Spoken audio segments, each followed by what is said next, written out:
When I was 2 years old, just looking up in the skies, I was like, how can I get there? Being in the Caribbean, I didn't see how that was possible. So slowly I started letting that go. But the universe was really calling me. I want to be an astrobiologist, and that seemed like it was impossible. But ideas are very powerful. I was in the Olympic Games in 1972. I've always enjoyed being an adventurer.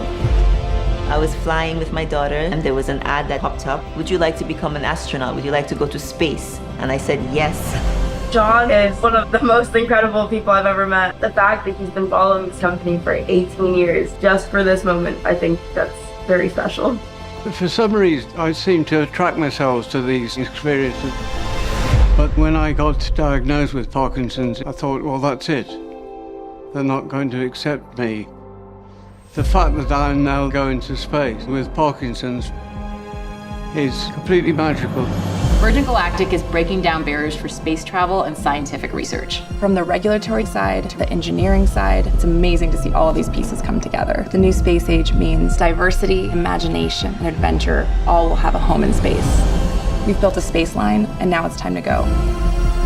This is revolutionary. My name is Anastasia Mears. My name is John Goodwin. Keisha Shaha.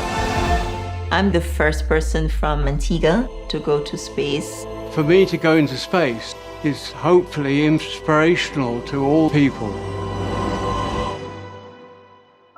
It really does just connect everyone.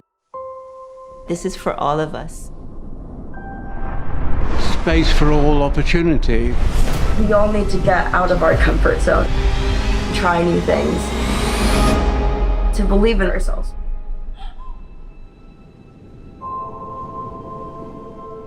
These are pre-space tiers. This is standard issue tiers, totally required for going to space.